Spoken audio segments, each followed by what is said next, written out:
मैं शोभित यादव। मैं आप सभी का स्वागत करता हूँ अपने यूट्यूब चैनल एग्री मेंटोर में। मैं आप सभी के लिए लेके आया हूँ एग्रीकल्चर करंट अफेयर जनवरी 2026 का, जो अभी तक आया हुआ है। चलिए बात करते हैं एक एक करके। पहली योजना है जीराम जी योजना, ग्रामीण रोजगार एवं आजीविका गारंटी मिशन। इस योजना का नाम है विकसित भारत गारंटेड फॉर रोजगार एंड आजीविका मिशन ग्रामीण, जिसको संक्षेप में जीराम जी योजना कहते हैं। यह योजना क्यों लाई गई? देश के ग्रामीण क्षेत्रों में केवल मजदूरी पर आधारित काम के स्थायी आय नहीं बन पाती है। खेती के साथ अन्य रोजगार के कम अवसर हैं और ग्रामीण युवाओं का शहर की ओर पलायन बढ़ रहा है। इन्हीं समस्याओं को हल करने के लिए जीराम जी योजना लाई गई, ताकि रोजगार प्लस आजीविका दोनों की गारंटी हो, गांव में ही कमाई के स्थायी साधन हो। योजना के मुख्य उद्देश्य क्या हैं? ग्रामीण परिवारों को रोजगार की गारंटी हो और खेती के साथ स्थायी आजीविका, कृषि आधारित उद्योग को बढ़ावा, ग्रामीण युवाओं को स्किल ट्रेनिंग और गांवों को आत्मनिर्भर बनाना, महिलाओं को और एसएचजी को आर्थिक रूप से मजबूत बनाना। चलिए, इसके लाभार्थी कौन कौन हो सकते हैं? जो कि छोटे और सीमांत किसान हो सकते हैं, भूमिहीन मजदूर हो सकते हैं, ग्रामीण युवा हो सकते हैं और कृषि उद्यमी और ग्रामीण स्टार्टअप हो सकते हैं। जीराम योजना के प्रमुख घटक कौन कौन से हैं? सब प्रथम, रोजगार गारंटी। हर पात्र ग्रामीण परिवार का हो, साल में न्यूनतम 125 दिन का रोजगार मिलेगा। रोजगार गांव या पंचायत स्तर पर ही मिलेगा और मजदूरी जो है सीधे बैंक खाते में जाएगी। आजीविका कमीशन, यह योजना सिर्फ मजदूरी नहीं बल्कि कमाई का स्थायी जरिया है। कृषि आधारित गतिविधियां, सब्जी उत्पादन, बागवानी, डेयरी, मुर्गी पालन, मधुमक्खी पालन, मशरूम उत्पादन, कृषि से जुड़े उद्योग, food processing, packaging, cold storage, भंडारण, बीज नर्सरी व व्यवसाय। स्किल डेवलपमेंट और ट्रेनिंग, आधुनिक खेती की ट्रेनिंग, कृषि मशीन संचालन, एग्री बिजनेस, डिजिटल एग्रीकल्चर, ग्रामीण उद्योग प्रशिक्षण। ट्रेनिंग का काम केवीके द्वारा पंचायत में सरकारी परीक्षण संस्थान करेंगे। महिलाओं को एसएचजी के लिए विशेष प्रावधान, स्वयं सहायता समूह, loan, subsidy, training, market support, महिला उद्यमिता को बढ़ावा देना। वित्तीय सहायता इसमें क्या होती है? सरकारी योजनाओं से सीधा जुड़ाव, बैंक लोन सुविधा, सब्सिडी, माइक्रो फाइनेंस, एसएचजी के माध्यम से फंडिंग। केवीके केंद्र की भूमिका इसमें क्या निभाते हैं? जो केवीके कृषि विज्ञान केंद्र जो होते हैं, किसानों की योजना की जानकारी देते हैं और डेमो और प्रशिक्षण कराते हैं, समय समय पर ट्रेनिंग कराते हैं, तकनीकों का मार्गदर्शन करते हैं और जनवरी 2026 से देश भर में जागरूकता अभियान चलाया जाएगा।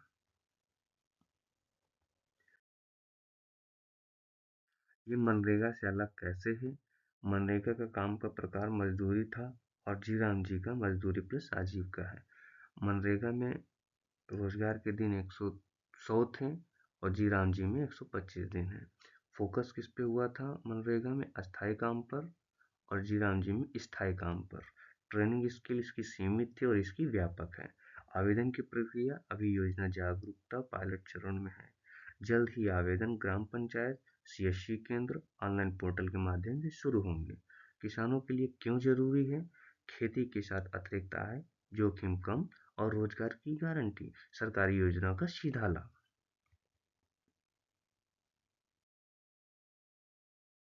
ये हो गई हमारी पहली योजना कंप्लीट। दूसरी योजना है प्रधानमंत्री धन धान्य कृषि योजना।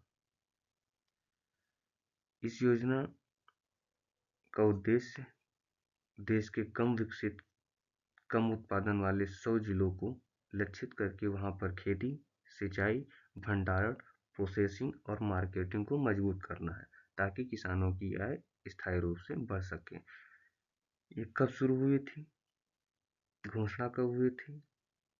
घोषणा केंद्रीय बजट द्वारा 2025-2026 में। कैबिनेट ने मंजूरी कब दी? दिसंबर 2025 में।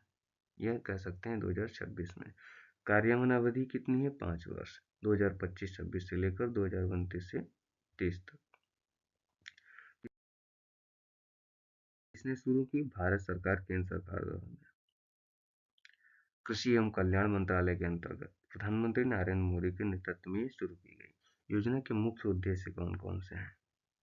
कृषि उत्पादन और उत्पादकता में बढ़ा, कृषि की आय में स्थायी वृद्धि, सिंचाई और जल प्रबंधन सुधार, फसल विविधीकरण, दलहन, तिलहन, बागवानी और मिलेट्स, पोस्ट हार्वेस्टेड इंफ्रास्ट्रक्चर जैसे गोदाम, चेन कोल्ड चेन, कृषि आधारित रोजगार सृजन, जलवायु सहनीय खेती, क्लाइमेट रिसाइलेंट एग्रीकल्चर। 100 कृषि जिलों का चयन कैसे होगा? इन जिलों का चयन मुख्यतः इन मानकों पर हुआ है: कम कृषि उत्पादकता, कम क्रॉपिंग इंटेंसिटी, कृषि ऋण के क्रेडिट की कम पहुंच, हर राज्य केंद्र शासित प्रदेश से कम एक जिला शामिल।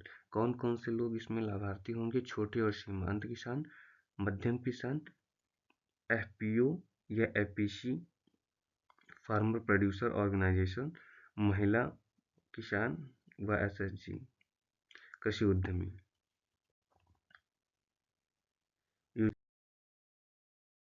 योजना के प्रमुख घटक कौन कौन से हैं? सिंचाई एवं जल प्रबंधन, सिंचाई और जल प्रबंधन के में जैसे कि क्या क्या आएगा? ड्रिप स्प्रिंकलर सिंचाई, वर्षा जल संचयन, चेक डैम, जल उपयोग दक्षता, फसल विविधीकरण, धान गेहूं पर निर्भरता घटना, दलहन तिलहन बागवानी मिलेट्स को बढ़ावा देना, जोखिम कम आय अधिक, कृषि अवसंरचना, कृषि इंफ्रास्ट्रक्चर, गोदाम कोल्ड स्टोरेज, ग्रामीण हॉट मार्केट, प्राथमिक processing unit, pack house, grading setting, आधुनिक तकनीकों व मशीनीकरण, उन्नत बीजों व किस्मों के और farm machinery custom hiring, digital precision farming, FPO किसान समूह सशक्तिकरण, पूंजी व कार्यशील पूंजी सहायता, तकनीकी मार्केट लिंक, ब्रांडिंग व मूल्य संवर्धन।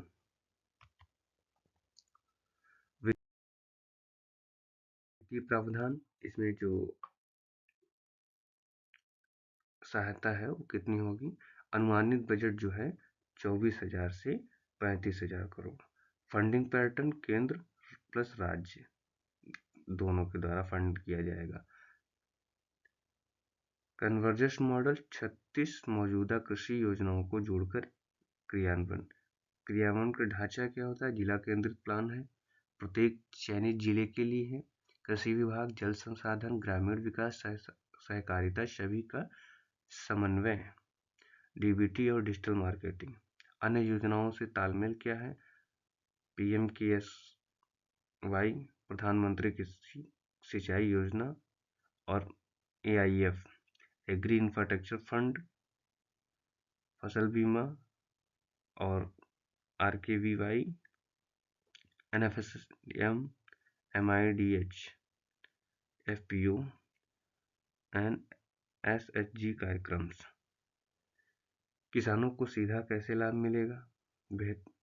सीधे क्या लाभ मिलेगा? बेहतर सिंचाई, लागत कम, सही फसल चयन, जोखिम कम, भंडारण मार्केट, बेहतर दाम और प्रोसेसिंग, मूल्य संवर्धन, रोजगार गांव में आए। निष्कर्ष इसका क्या है? ये एक लाइन में इसको कह सकते हैं, जो पीएम धन धान्य कृषि योजना है केवल सब्सिडी नहीं है बल्कि पूरे कृषि इकोसिस्टम को सुधारने की योजना है। यह कमजोर कृषि जिलों को मजबूत बनाकर किसानों की आय, रोजगार और कृषि स्थिरता तीनों को साथ साथ आगे बढ़ाती है। चलते हैं अपनी नेक्स्ट स्क्रीन पे। भावांतर भुगतान योजना। भावांतर भुगतान योजना भावांतर भुगतान योजना शुरू कब हुई? 2017 में शुरू हुई थी। पहली बार लागू कब हुई? रबी खरीफ 2017-2018 के दौरान। इस जनवरी 2026 में ये महत्वपूर्ण क्यों है? क्योंकि जो इसकी जो थर्ड किस्त आनी है वो रोक दी गई है किसी कारणवश।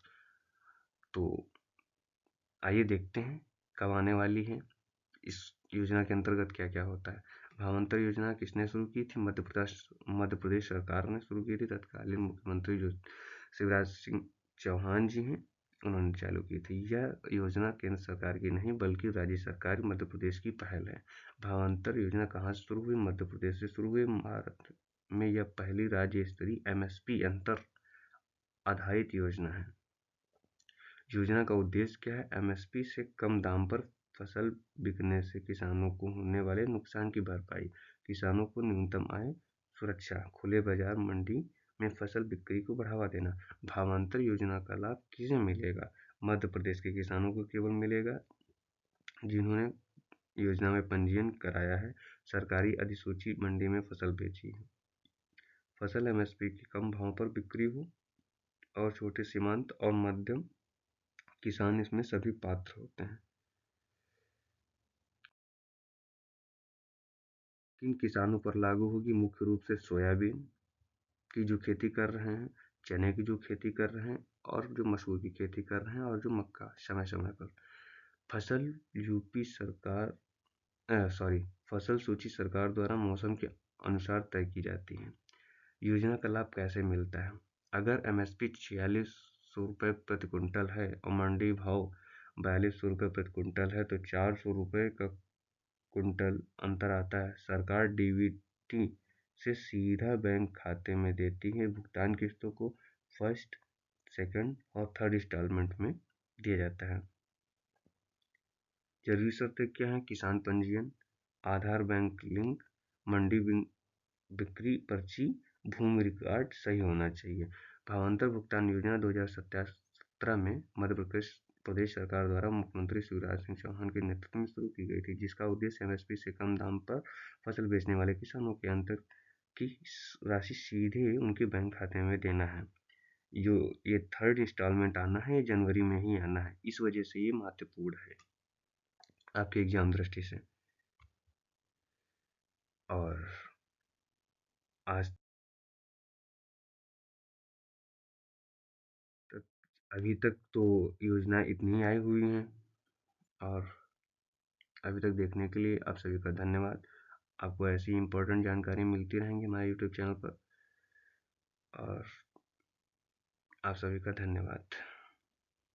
चैनल अच्छा लगे, वीडियो अच्छा लगे तो लाइक करें, सब्सक्राइब करें, कमेंट करें, शेयर करें। Thank you for watching.